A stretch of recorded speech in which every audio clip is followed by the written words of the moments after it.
Baik, mari kita mulai kajian hadis pada pagi ini. Kitab Riyadhus Shalihin dengan membaca suratul Fatihah. Semoga Allah membuka hati kita semua. Al-Fatihah. Bismillah. Ya. Suratul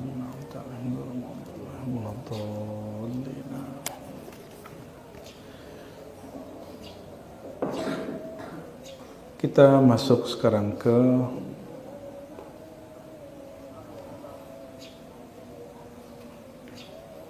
bab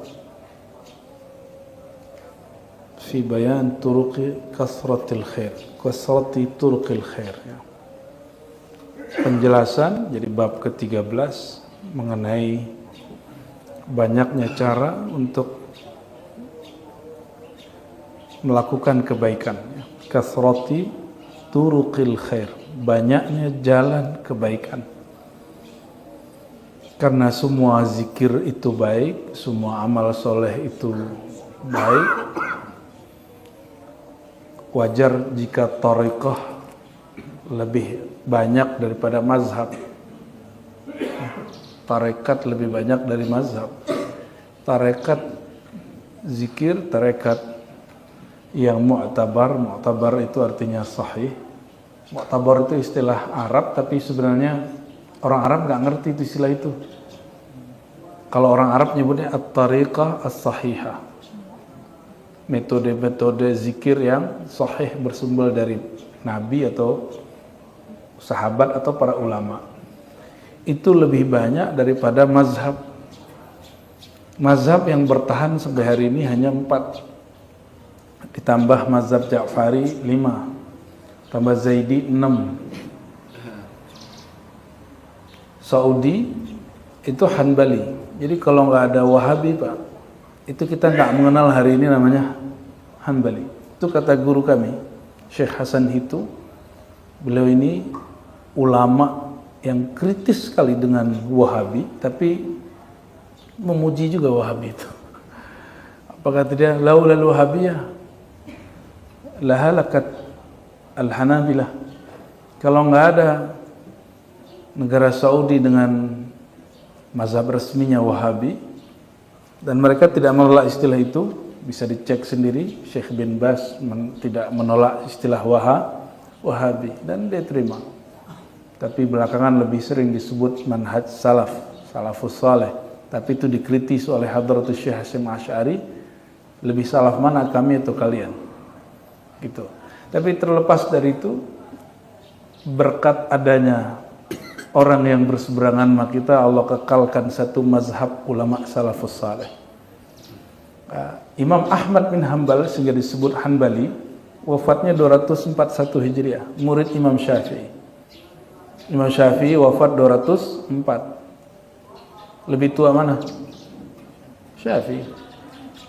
Maka sebenarnya orang Syafi'iyah, kalau benarlah Salafi Wahabi itu Hanbali, maka mereka sebenarnya sama-sama pengikut salaf. Cuma ada yang merasa lebih salaf, itu aja bedanya ya. Cuma kalau dihitung-hitung tahun, duluan mana ya? Ya, duluan Imam Syafi'i. Maka Hadratus Syekh Hasyim Asy'ari nulis kitab Risalah Ahlussunnah, dan beliau menulis, coba kamu hitung, lebih salaf mana? Kita apa kalian? Gitu. Jadi dia tidak menerima klaim semua orang yang mengaku salaf, belum tentu dia benar-benar salaf.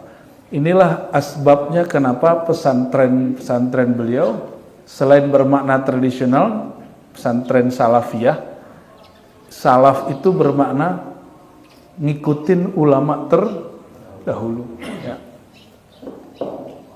Maka beliau merumuskan jauh-jauh hari sebelum ada Muktamar Chechnya 2016.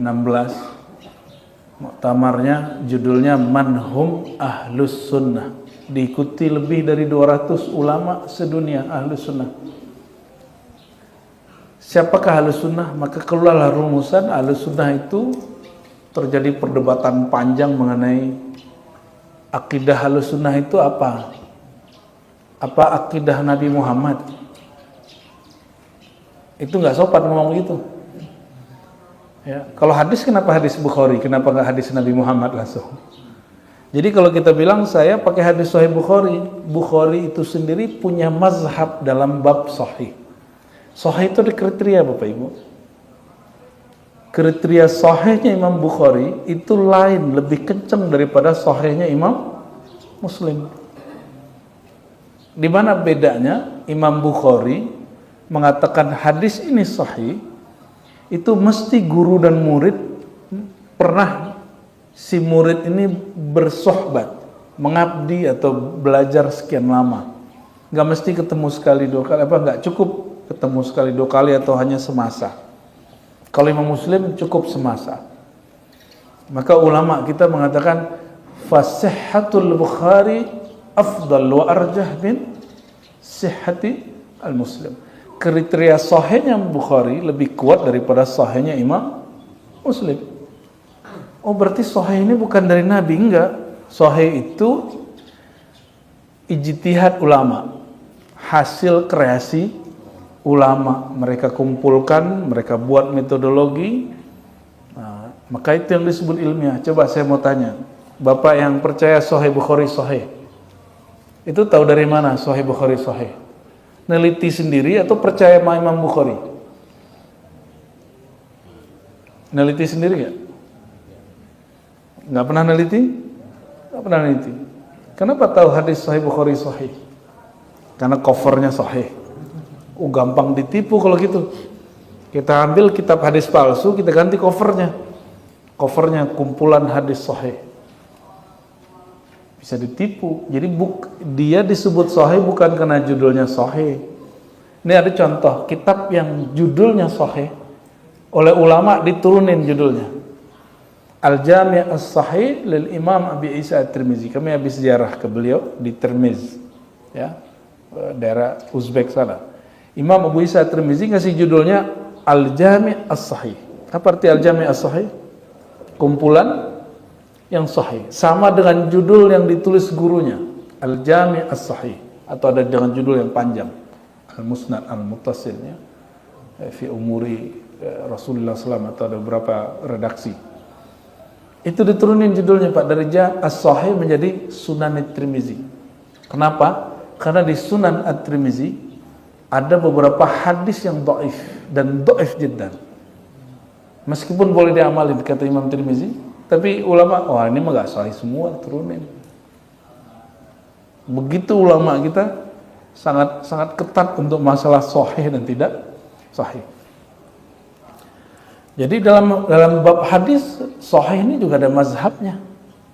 Ada mazhab Bukhari, ada mazhab Muslim, ada mazhab Abu Dawud, ada mazhab Tirmizi. Bagi Imam Tirmizi, ini hadis dhaif. Terus ada ulama salaf mengamalkannya, dia langsung naik sahih. Contoh, mengazankan bayi baru lahir, hadisnya dhaif secara riwayat, tapi secara amal ulama salaf banyak yang mengamalkannya. Maka beliau mengatakan hadza hadisun hasanun sahih. Hadis ini hasan sahih. Ini contoh. Gurunya nggak pernah ngomong begitu. Imam Bukhari nggak pernah mengatakan hasanun sahih. Artinya apa Bapak Ibu? Mazhab-mazhab ini banyak, dan itu muncul di zaman salafus saleh. Maka kalau orang ikut salafus saleh, dia mesti pikirannya luas. Ini ciri-ciri salafnya sahih. Imam Bukhari lahirnya 194. Imam Syafi'i lahirnya tahun 150. Tuan mana? Tuan mana? Imam Syafi'i 150 Hijriah, Imam Bukhari 194. Maka Imam Bukhari nggak ketemu Imam Syafi'i, dia jumpa hanya dengan murid Imam Syafi'i. Diabadikan itu menjadi hadis pertama dalam Sahih Bukhari, innamal a'malu binniyat. Itu Imam Bukhari jumpa sama muridnya Syafi'i, namanya Al-Humaidi. Jadi kalau orang bilang ente ikut Syafi'i apa ikut Bukhari, ikut Nabi apa ikut Syafi'i, itu pertanyaan bodoh yang saya dengar selama saya ngaji. Ya, kenapa? Ikut Syafi'i itu bukan ikut Muhammad bin Idris Syafi'i, Ikut Imam Syafi'i itu ikut Nabi berdasarkan hadis yang dikumpulkan Imam Syafi'i. Gitu. Jadi orang yang ikut Imam Malik berarti dia ikut Nabi berdasarkan hadis yang dikasih sama muridnya, judul Syafi'iyah, Malikiyah, itu judul dari muridnya. Kalau beliaunya nggak mau nyebut istilah begitu. Apa kata Imam Syafi'i? Ya, tidaklah aku menulis satu kitab atau karya lalu kitab itu disebut karyaku. Beliau nggak mau, apalagi mazhab. Maka kalau Imam Syafi'i ditanya mazhabnya apa, ya mazhab Nabi Muhammad sebenarnya, tapi kan nggak sopan nyebut begitu. Maka beliau menulis kitab kitabnya besar. Ya. Saya punya 2 versi Al ini lebih dahulu dari Sahih Bukhari. Artinya apa? Induk. Kita punya cetakan yang murah 5 jilid, ada yang 10 jilid, Pak. Ya, pasti beda harga lah tuh ya. Tapi ternyata cetakan yang tebal ini yang lebih dahsyat. Di situ saya baru kemudian dahsyat Imam Syafi'i ini. Wajar timur, barat, utara, selatan berkiblat kepada Imam Syafi'i. Ada ulama di Uzbek itu Hanafiyah, Pak. Dulu sempat terjadi kebangkitan ilmu di sana. Ada satu orang di kota Shasha yang sekarang jadi Tashkent, namanya Imam Al-Qaffal. Dia tertarik setelah dia melakukan rihlah perjalanan ke barat, dari Uzbek ke barat berarti ke Mekah, Madinah, ke Baghdad. Dia kemudian menjadi seorang yang bermazhab Syafi'i, karena bagi dia mazhab Syafi'i ini lebih dekat ke sunnah daripada mazhab Hanafi.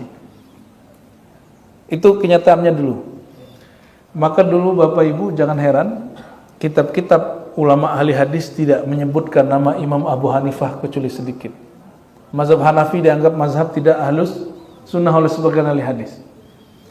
Akhirnya 3 abad terakhir di India, Bapak Ibu, hampir semua Hanafiyah di India mereka ahli hadis. Hampir semua. Ini kita tahunya India itu cuma tabligh doang ya? Enggak, banyak di sana. Ada madrasah Duaiban. Duaiban itu Bapak Ibu orang ngaji hadis. Dan mereka kepakarannya kalau ngajar hadis dari muda sampai tua ngajar hadis. Ngajar Bukhari aja. Jadi orang di sana udah 70 tahun umurnya ngajarnya 1 atau 2 kitab aja. Dan untuk hadis ya. Dan dia sudah hafal. Saya pernah jumpa dengan salah satu guru saya, ada orang Haidar Abad, membaca Sahih Bukhari, awalnya masih logat Arab ala India. Pas mesin otaknya udah panas, itu udah kayak orang Arab tanpa baca kitab.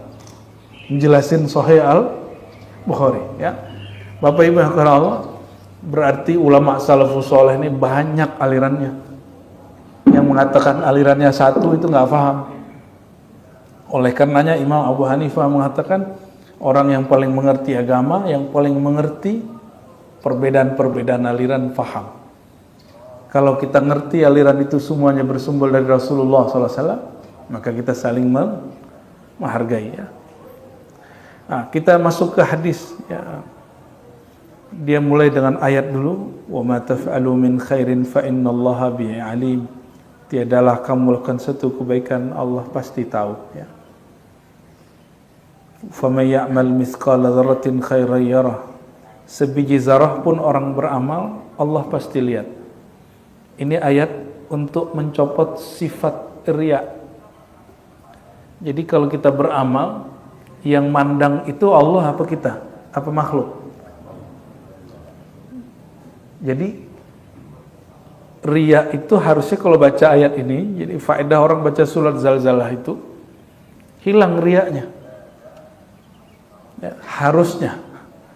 Ya, jadi beramalnya bukan karena ingin cari ridho makhluk. Sama ustadz-ustadz itu sering tidak menyampaikan pandangan dia karena takut ditinggal jamaah. Apalagi zaman-zaman politik dulu. Termasuk juga kawan saya tidak berani buka kitab-kitab yang unik, takut disebut sesat. Padahal kitabnya jelas bukan kitab sesat, ya.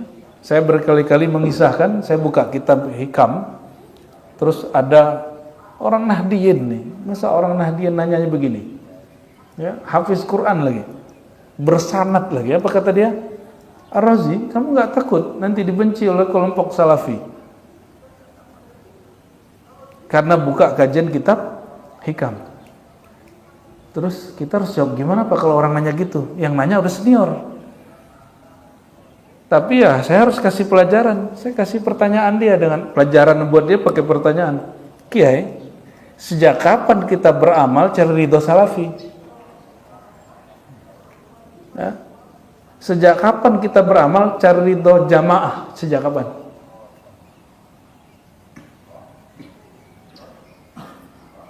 Berarti salah niat gitu. Jadi kebanyakan dai hari ini berdakwah karena mencari ridho lawannya, nggak mungkin. Atau orang beda faham dengan dia, nggak mungkin. Itu tanda niatnya tidak ikhlas. Ya, niat itu mesti lillah. Ya. An-niyatu fil qalb, kata Imam Abu Ishaq Syirazi membahas hadis innamal a'malu binniyat. Niat itu di kolbu. Maka yang mesti dibersihkan dalam bab niat itu kolbu. Wajib dibersihin nih kolbunya. Maka wajib min syartid du'at ikhlasun niyyah. Syarat seorang dai, muallim, guru ngaji, dia mesti ikhlas. Ikhlas itu bukan berarti nggak dibayar, itu nggak ada urusan. Nggak ada honor, bukan, nggak cerita begitu. Ikhlas itu dia beramal yang dia pandang Allah gitu. Nah, udah bisa begitu belum? Nah, gimana caranya? Ikhlas itu kuncinya pada bab tauhid. La ilaha illallah. Tiada yang berhak disembah kecuali, tiada yang perlu kita cari perhatiannya kecuali Allah. Allah Subhanahu wa taala. Kita beramal ini untuk diri kita atau untuk Allah, Pak? Untuk siapa kita beramal? Allah perlu nggak salat kita yang nggak khusyuk itu? Ya. Allah perlu zakat kita nggak? Nabi perlu sholawat kita nggak? Nggak perlu. Yang memerlukan itu siapa? Kita maka di Quran surat Al-Jathiyah ayat 15, man amila salihan fali nafsi. Siapa yang beramal saleh itu bukan untuk siapa-siapa, untuk dirinya sendiri. Ya. Untuk diri kita sendiri, ya. Ayat mengenai banyak sekali, maka beliau menyebutkan beberapa hadis di sini, ya.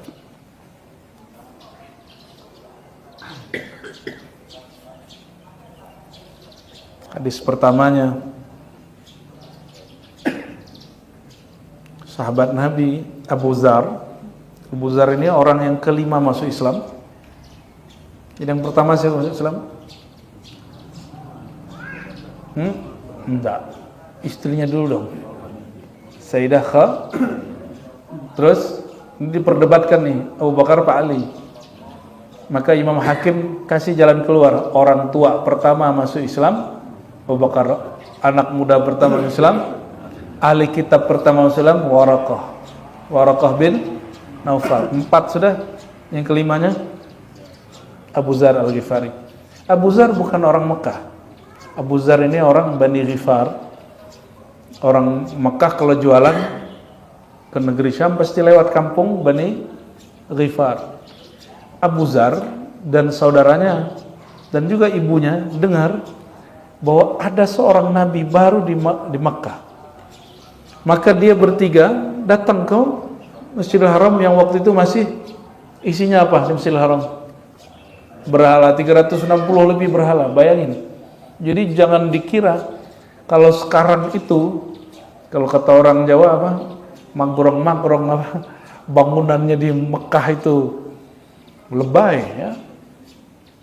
Orang tuh bangga hari ini bukan ke Ka'bahnya, bangga kalau hotelnya hotel yang ada di bawah Tor Zam-Zam. Betul nggak? Hari ini orang kalau ke Mekah, kalau dulu riaknya ya salah juga sih. Cuma sekarang lebih parah. Kalau ada orang pergi haji umroh ditanya, lo hotel di mana bro? Oh, gue udah tos di bawah tower jam. Itu kayaknya bangga. Yang tidak pernah dilakukan oleh para sahabat manapun, berbangga tinggal di sekitar Masjidil Haram. Abu Dzar Al-Ghifari masuk ke Masjidil Haram. Masjidil Haram masih banyak berhala. Orang kalau tawaf itu masih aneh-aneh. Ada nggak pakai baju tawafnya. Kena bisikan setan mereka, halu. Kata setan, ini negeri suci, tanah suci, maka engkau kalau bertawaf sesucinya, tanggalkan semua baju. Seperti bayi baru lahir. Ya enak bener. Kita yang cowok enak lihat ya Pak. Nauzubillah, summa nauzubillah. Jahiliyah, ini maka disebut jahiliyah. Berhalanya jahiliyah, akhlak dan ibadahnya jahiliyah. Abu Dzar makanannya 2 hari 3 hari habis. Apa yang terjadi? Akhirnya Abu Dzar setiap hari sama ibunya sama saudaranya cuma minum air Zam-Zam. Udah ditunggu 10 hari, nabinya juga nggak kunjung datang. Ternyata Nabi Muhammad SAW saat itu masih berdakwah secara sembunyi-sembunyi. Beliau nggak tahu, secara sembunyi nggak ngerti. Hari ke-30 masuk Sayyidina Abu Bakar ke masjid, dia lihat ada orang berkurus kering. Ya nggak kering-kering banget ya. Dia berdaging, tapi dagingnya daging, kalau sapi dikasih air mulu jadinya apa? Ya kebayang. Manusia begitu dikasih air terus gimana?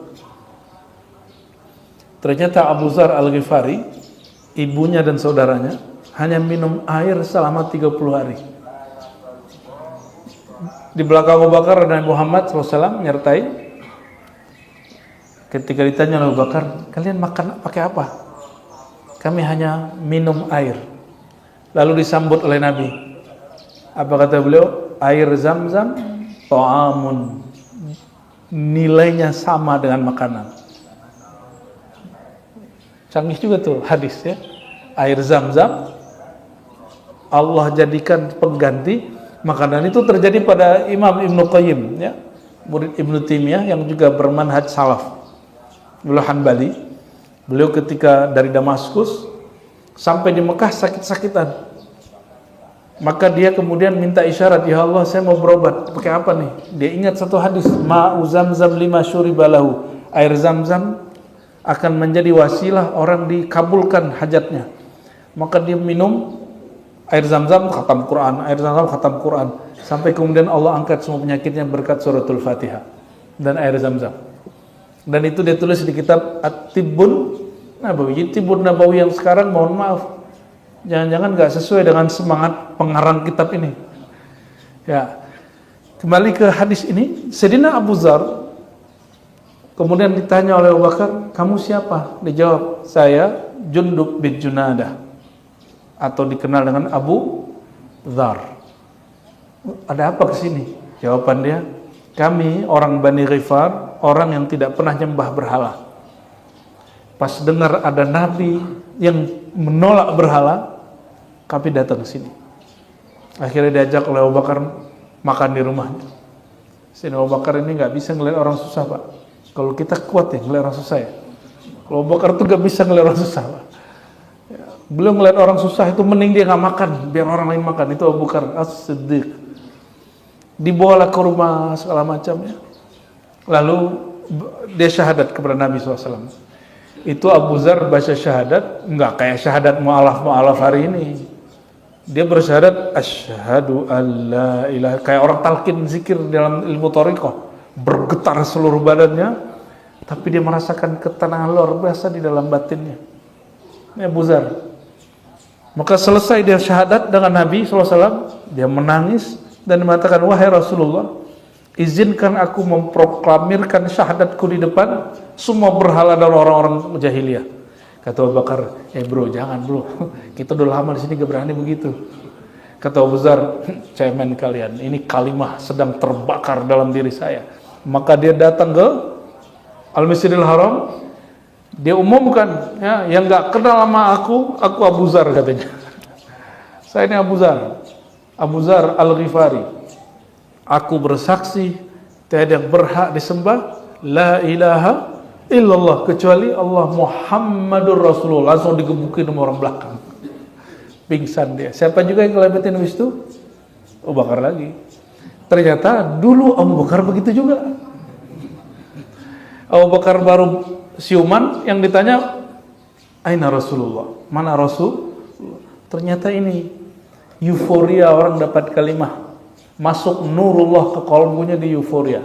Tapi euforianya sahih, ya. Digebukin pingsan, Pak. Setelah selesai dia bangun sehat. Abu Zar, ibunya dan saudaranya, mereka buat perjanjian dengan Nabi SAW, mewakili kaumnya. Apa perjanjiannya? Ya Rasulullah, kami kaum yang tidak menyembah berhala dan sekarang bersyahadat kepada engkau, tapi kami terbagi dua. Ada yang pindah ke Mekah sekarang membersamaimu, ada yang nunggu engkau hijrah kemanapun engkau hijrah. Jadi dibagi dua. Ada juga yang gak beriman, tapi yang beriman terbagi dua ini. Nah, Abu Zar orang kelima yang masuk Islam. Jadi kalau disebut tadi, coba dihitung. Yang pertama perempuan, yang tua, yang muda, ahli kitab Waraqah bin Naufal, paman Sayyidah Khadijah. Dari luar Mekah, Abu Zar Al-Ghifari.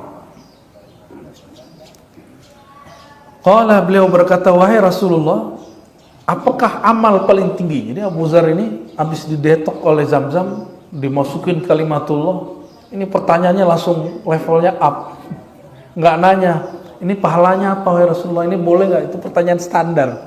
Pertanyaan dia langsung bab, dari semua amalan baik wahai baginda, mana yang di sisi Allah lebih mulia? Pertanyaan orang yang baru dapat ilmu ma'rifatullah itu. Ya. Apa jawaban Nabi? Al-imanu billah wal jihad fi sabilillah, dua. Iman kepada Allah dan jihad fi sabilillah. Coba perhatiin. Iman di mana? Qalbu. Berarti, nah ini yang dikatakan oleh Imam Bukhari, amal qalbu lebih dahulu dari lisan dan perbuatan. Dipertegas oleh pensyarah kitab Sahih Bukhari, Ibnu Hajar Al-Asqalani, apa kata beliau? Amal qalbu afdal min amalil jawarih. Qalbu kalau beramal, amalnya lebih mulia daripada anggota. Anggota sholat, zikir, sholat, begitu ya. Kalau qalbu amalnya apa? Al-ma'rifah. Qalbu itu amalnya mencari ilmu, at-ta'allum. Maka wajar orang alim lebih mulia daripada orang ahli ibadah, karena ibadah tertinggi itu mencari ilmu tentang Allah. Kalau mohon maaf, kita selalu doktrin dulu sholat aja, ente sholat aja begitu, nggak usah banyak-banyak nanya. Itu orang yang mengajarkan umat seperti itu bertentangan dengan ajaran Nabi Muhammad Sallallahu Alaihi Wasallam. Coba Nabi ditanya, amal tertinggi apa jawabannya? Nggak sholat. Kecuali orang imannya udah bagus, maka Nabi jawab, sholat apa amal paling bagus? Engkau sholat tepat waktu. Tapi waktu bagi orang yang ahli ma'rifat bukan waktu yang jam-jam itu. Di zaman Nabi nggak ada jam. Waktu itu bagi mereka nafas naik dan turun. Maka sholat tepat waktu bertepatan kesadaran hati dengan nafas. Baru nikmat sholatnya. Ini sholatnya nggak buru-buru, nggak kejar-kejar, nggak juga menerjemah lagi sholat. Ya. Jangan nerjemah lagi sholatnya, mending sekolah, nyantri. Ya, bismillah dengan nama Allah, kan gitu. Atau pakai utawi iku ya, Ustaz ya. Allahumma sholli ala sayyidina Muhammad. Jadi amal tertinggi amal qalbu, baru wal jihad fisabilillah, baru jihad. Berarti jihad tanpa iman qalbu disebut jihad? Enggak. Hari ini orang ngaku jihad yang terjadi, dia salah paham terhadap jihad, akhirnya yang terjadi kejahatan karena jihadnya nggak pakai qalbu. Ya, mesti wajib belajar ilmu qalbu. Jadi kalau ada ustadz mengatakan saya mah nggak usah ngaji-ngaji ilmu kolbu, ilmu bersih-bersihin hati. Itu orang sombong sekali itu. Ilmu pertama yang Nabi bilang paling tinggi itu al-imanu billah. Maka kalau iman kepada Allah ini kita harus tahu di mana wadahnya. Wadahnya di kolbu. Tidak mungkin iman itu bisa bersemayam di kolbu yang rusak. Jadi belajar membersihkan kolbu ini wajib. Inilah kegagalan kelompok-kelompok hari ini, banyak manhaj di kalangan umat Islam. Yang pertama mereka pelajari bukan ilmu kolbu, ilmu ini. Maka ngaji jadi sombong. Setiap kali belajar, apa yang terjadi hari ini? Orang tambah sombong, merasa paling benar. Tapi kalau orang belajar kolbu, setiap ilmunya nambah, yang terasa bagi dia apa? Dia merasa tambah bodoh. Jadi itu nggak dibuat-buat. Kalau orang bilang ilmu padi itu begitu, Pak. Ilmu padi dimulai dari kolbu, ya. Karena kolbu itu kata Nabi SAW, Allah berfirman dalam hadis qudsi, lebih luas daripada langit dan bumi. Jadi nggak usah kemudian cari kemana-mana. Kalau keluasan orang kalau mau cari ke lapangan pikiran, nggak usah ke puncak macet. Mau cari ke lapangan piringan, turun masuk ke kolbu lebih luas dari semuanya. Qultu, lalu aku bertanya lagi, ayyur riqabi afdal, ya? Manakah budak yang lebih utama? Maksudnya sesuatu barang yang dimiliki, barang yang paling mahal itu yang mana? Dijawab oleh beliau, anfasuha inda ahliha, yang paling berharga menurut pemiliknya. Wa aktsaruha thamanan, yang paling tinggi nilainya.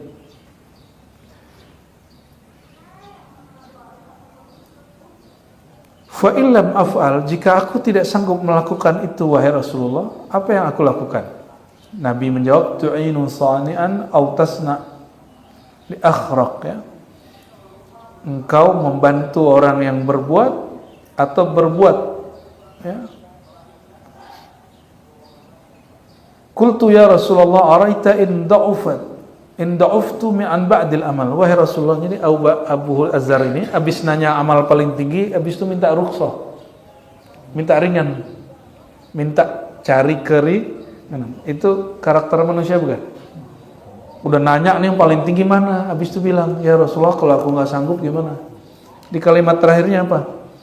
In da'uftu an ba'dil amal, jika aku lemah tidak sanggup mengamalkan beberapa amal soleh, apa dong solusinya? Nah ini ada amal tanpa perlu beramal. Mau? Amal tanpa perlu mau nggak?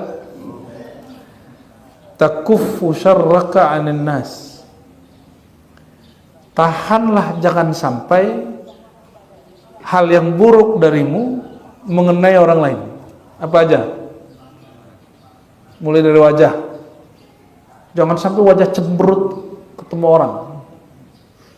Maka Nabi mengatakan amal paling gampang, sedekah paling gampang, wajah yang sumringah, kayak Pak Fahmi nih, sumringah terus, ya. Sama Pak Anpal juga nih, nggak pernah marah nih orang kayak gini, ya. Nggak pernah marah ya Pak Anpal ya? Pernah juga ya? Marahin tikus ya? Kalau wajah saya fluktuatif Pak, ya, kadang naik, kadang turun, ya begitu. Bukan fluktuatif, apa ya namanya? Dinamis, fleksibel dia. Kadang naik, kadang turun, ya. Fa innaha sadaqatun minka ala nafsik. Oh, ternyata ada namanya sedekah nafsiyah. Ini dalilnya nih. Sesungguhnya orang yang menahan keburukan dirinya nggak sampai ke orang, dia sedang bersedekah untuk dirinya. Tapi ini kitab fikih ini nggak ada. Ini adanya di kitab-kitab tazkiyatun nafs atau tasawuf. Jadi kalau nggak bisa berkata baik kepada orang, jangan berkata buruk. Paham nggak tuh? Nggak bisa nih ngomong baik sama orang, jangan ngomong yang jahat. Nggak bisa menyenangkan orang, jangan bikin orang tersinggung. Gitu. Ini kalau orang kompleks ini ngamalin itu, kayaknya harmonis ya. Amin. Kita doain Pak Arif ya. Pahami, kita doain ini kok masih konflik aja nih. Pengajian aja konflik, apa-apaan ini. Ya. Pengajian konflik, bubarin pengajian buat pengajian baru. Pengajian itu bersihin kolbu, bukan kemudian gagah-gagahan ingin nguasain, enggak. Termasuk ngurus masjid. Ya. Masjid Royan aman Pak? Aman ya. Sekarang itu orang ada tren rebutan manhaj. Masjid itu milik Allah, bukan milik satu kelompok. Nggak usah rebut-rebutan. Ambil manhaj Nabi Muhammad SAW, manhaj wa ma arsalnaka illa rahmatan lil alamin. Engkau tidak diutus hai Muhammad kecuali rahmat bagi semua. Maka ciri-ciri kelompok yang paling dekat kepada Nabi Muhammad SAW, hadirnya dia itu kasih sayang buat semua, kebanyakan orang. Ya semua orang senang juga gak mungkin lah ya. Mungkin gak kita menyenangkan semua orang. Maka ada ungkapan ridhan nas ghayatul la tudrak. Mencari senang semua orang itu tujuan yang mustahil dicapai. Maka kebanyakan orang lah. Kebanyakan orang yang mana? Yang beriman kepada Allah Subhanahu wa taala. Kita doain komplek kita nih. Hatinya begini, Pak. Kalau nggak bisa membahagiakan orang, jangan bikin orang sedih. Kalau nggak bisa mengeluarkan kata-kata baik, jangan keluarkan kata yang buruk. Coba ini dipakai 40 hari jadi sini orang amalin begitu. Wah, adem langsung. Ya. Insya ya kita doakan juga nih pemerintahan baru. Kalau nggak bisa bikin seneng orang, jangan bikin gelisah orang ya. Amin. Ya Rabbal Alamin.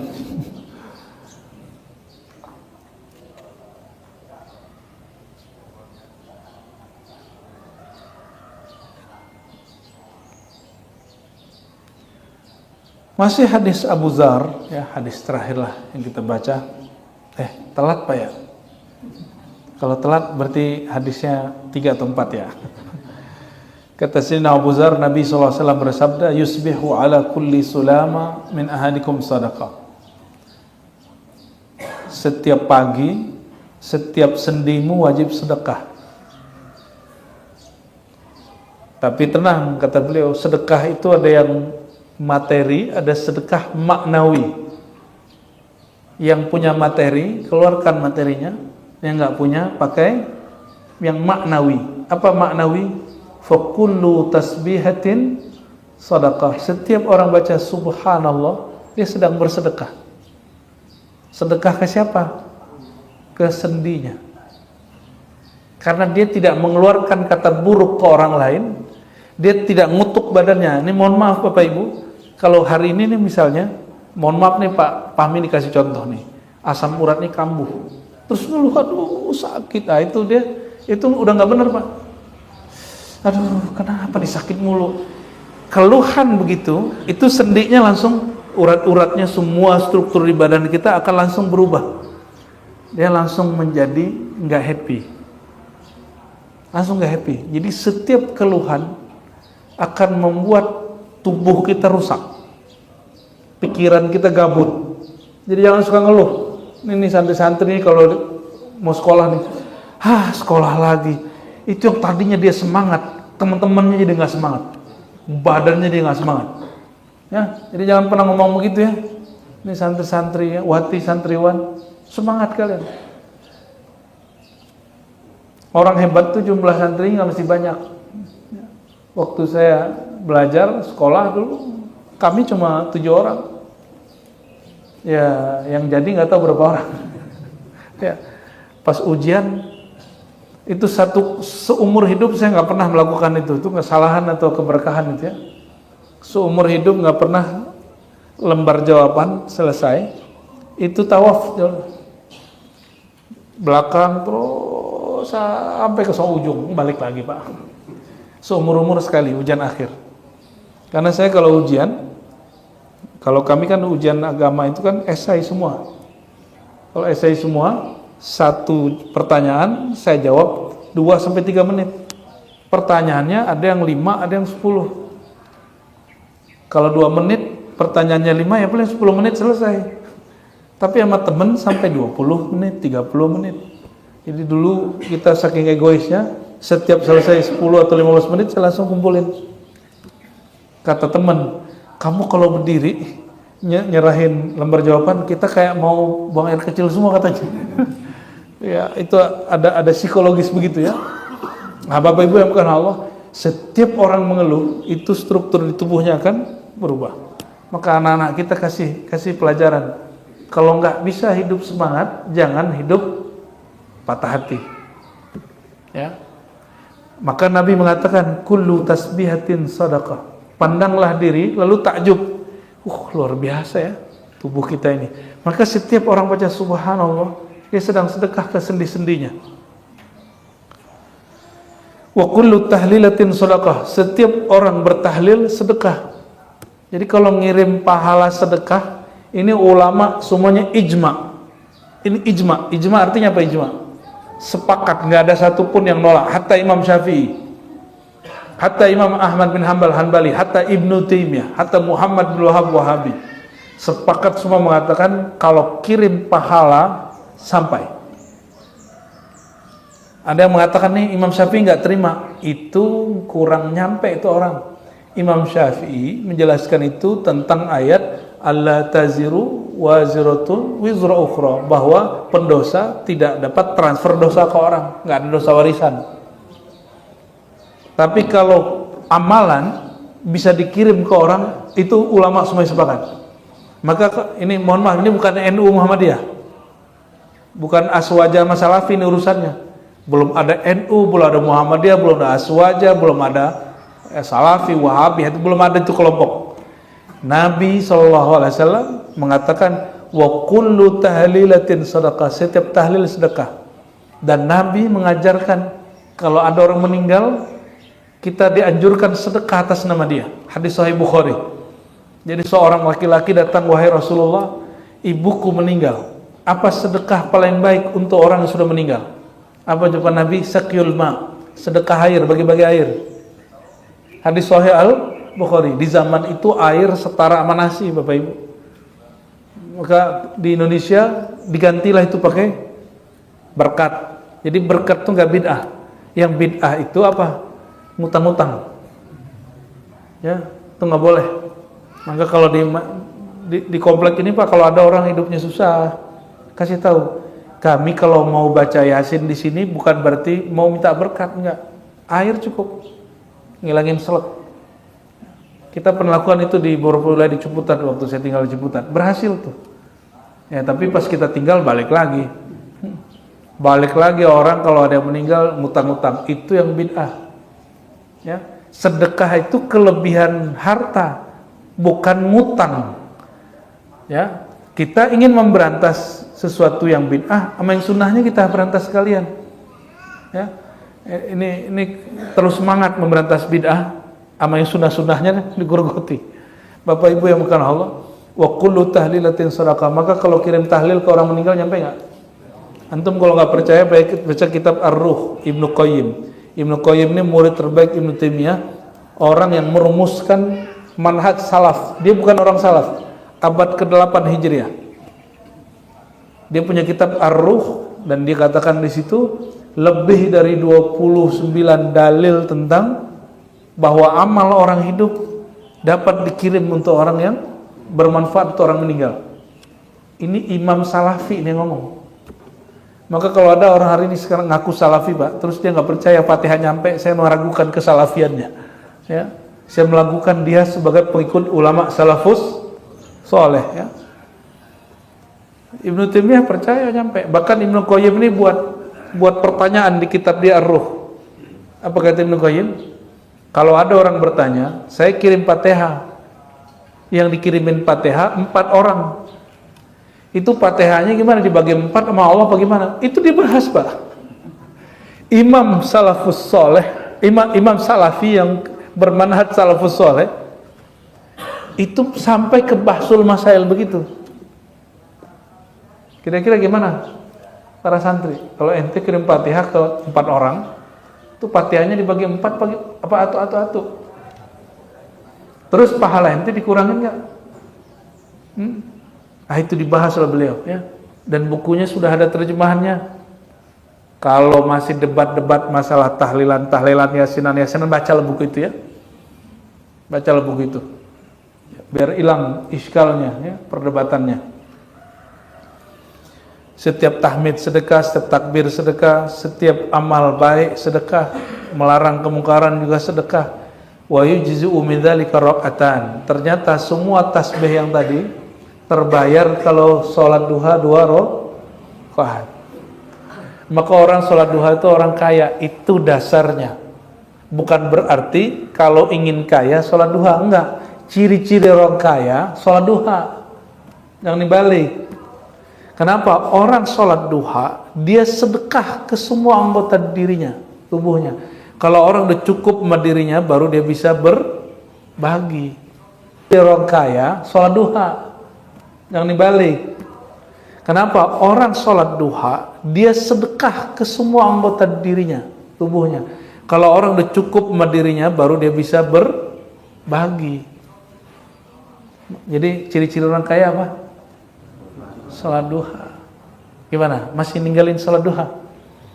Raka'atani yarka'uhuma minad duha. Kamu sholat 2 rakaat di waktu duha.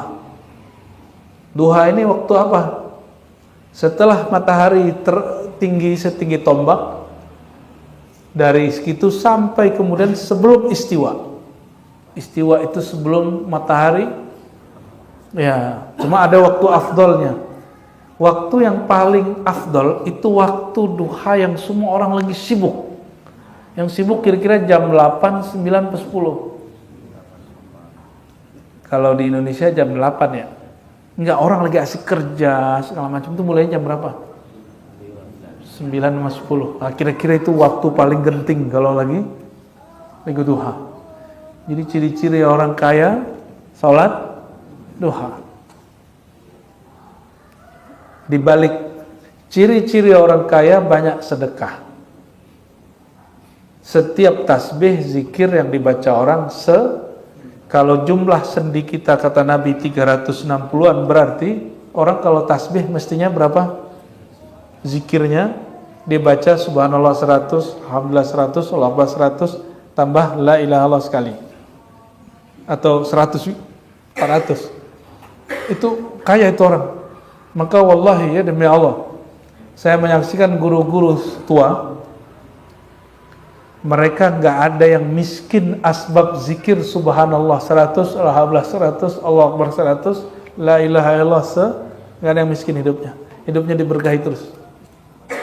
Mau hidup berkah? Ya, amalkan zikir subhanallah 100 atau langsung subhanallah alhamdulillah wa la ilaha illallah Allahu akbar. Nah, kalau saya nggak nyaman kalau digabung. Sekarang nyamannya atu-atu. Karena satu-satu kayaknya fokus subhanallah subhanallah sampai 100. Ya, maka Nabi SAW mengatakan subhanallah bihamdi subhanallahil azim gharsun fil jannah. Tasbih itu pohon di surga. Pohon di surga kata Nabi, satu pohon di surga itu bayang-bayangnya di bawah naungannya itu 100 tahun orang jalan baru bisa selesai. Jadi orang punya tasbih itu orang kaya itu benar. Berarti dia punya coupling di surga. Jadi kalau mau tanya, man aghnan nas fil akhirah? Siapakah orang paling kaya nanti di surga? Jawabannya salah satunya aksaruhum tasbihatan. Orang yang paling banyak bertasbih. Gimana masih mau ninggalin zikir begini pagi sore? Ya, jadi zikir kita nggak usah aneh-aneh.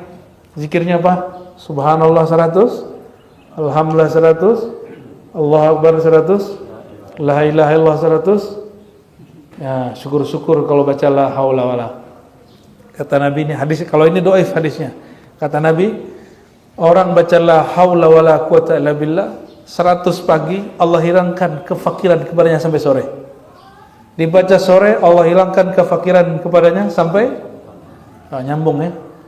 Nyambung dia.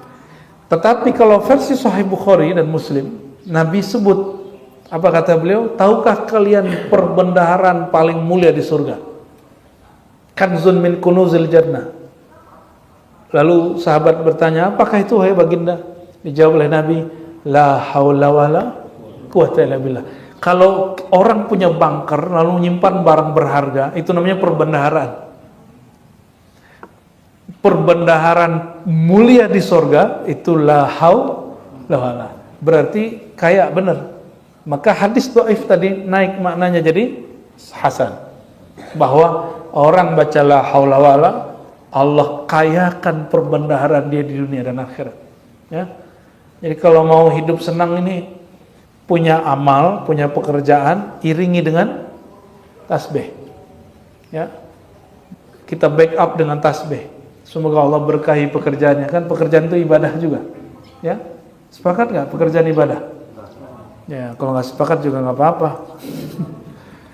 Hadis terakhirlah kita baca pagi ini ya. Juga dari Abu Dzar Al-Ghifari. Ini Abu Dzar ini pakar amal-amal yang rigid. Beliau berkata, Nabi SAW bersabda, "Uridat alayya a'mal ummati." Amal umatku dilaporkan kepadaku, hasanuha wa sayyi'atuha. Baik amal baiknya atau amal buruk. Kalau kita sebut beramal itu langsung maknanya baik, tapi dalam bahasa Arab amal itu boleh baik, ada juga yang buruk. Fawajadtu fi mahasini amalihal aza yumatu 'anil tariq. Yang paling ringan ada batu di jalan, kita ya. Maka kalau orang Indonesia suka kerja bakti, itu udah ditunjukin sama Nabi. Yang suka kerja bakti orang Arab atau orang Indonesia? Dulu di komplek masih ada kerja bakti nggak? Ya, nggak ya, bayar orang aja ya. Makanya kita nggak guyup. Kita nggak guyup, karena sukanya berantem aja di WA. Ya, ketemu ya, kurangi egonya. Jika ngenyampingin ya, membuang kotoran atau duri atau sesuatu yang mahal lagi jalan, itu sedekah, itu amal paling sederhana. Maka beliau mengatakan, termasuk membersihin kotoran di masjid. Misalnya ini ada sampah di zaman Nabi, karena orang pernah jahiliyah masuk Islam, itu kalau ngeludahnya di dalam masjid, Pak. Dan Nabi setiap hari bersihin tembok masjid. Nabi bersihin tembok masjid, gengsi nggak Nabi itu? Kalau situ gengsi nggak? Ngeliat sampah, ntar juga ada yang bersihin, gitu ya. Kalau semua orang mikir begitu, siapa yang bersihin? Maka Imam Bukhari masuk masjid, dia lihat ada sampah, diambil pungut, dia masukin ke sakunya. Di luar ada tong sampah, dia keluarin. Ntar gitu ya, santri-santri ya. Yang nggak usah santri-santri yang kecil nih. Ini jadi santri kan begini. Ya. Kalau udah nggak bisa jadi santri kayak mereka 24 jam, ya santri 1 jam sehari lah cukup. Kalau ngeliat sampah, ngeliat apa, buang. Ya. Itulah filosofinya, kalau nabrak kucing jangan dibiarin, kuburin. Karena menghalangi orang di jalan ya. Tapi kalau nabrak tikus piye? Ya, kan mengganggu, Pak. Minimal kita kesampingin. Kita tutup. Jadi jangan hanya kucing, musuhnya kucing, tikus juga harus digituin. Ya. Lalu beliau mengatakan, wa wajadtu fi wa masawi a'maliha an-nukha'ah takunu fil masjid la tudfan. Amal buruk yang paling ringan di zaman sahabat, mereka nggak berasa kalau itu juga disebut amal buruk, meludah di masjid. Dan ludahnya nggak ditutupin pakai pasir, la tudfan. Ya. Jadi yang buang sampahnya nggak nanti kan mau makan nih. Remahannya jatuh nggak diambil, itu bagian dari dosa tuh. Ya, dosa di masjid, ngotorin masjid itu dosa, Pak. Nah, ada ini ya, yang nyantri, ingat-ingat, ngotorin masjid itu dosa. Apalagi ngotorin hati orang di masjid. Dengan apa? Nyakitin hatinya. Ya. Tadi pas dibilang begitu sakit hati nggak? Tengkar mulu di pengajian, sakit hati nggak gitu? Ya, janganlah ya. Justru kita biar nggak tengkar. Ya. Allahumma sholli ala Sayyidina Muhammad wa ala ali Sayyidina Muhammad. Barangkali itu Bapak Ibu. Jadi mau beramal baik itu banyak, maka wajar kalau mazhab fikih nggak usah banyak-banyak karena halal haram sudah jelas. Tapi kalau mazhab beramal itu banyak, maka kelompok banyak, pesantren banyak, tarekat banyak, manhaj, aliran-aliran juga banyak. Semoga semua itu bertujuan hanya untuk mencari ridha Allah Subhanahu wa taala. Amin ya rabbal alamin. Assalamualaikum warahmatullahi wabarakatuh.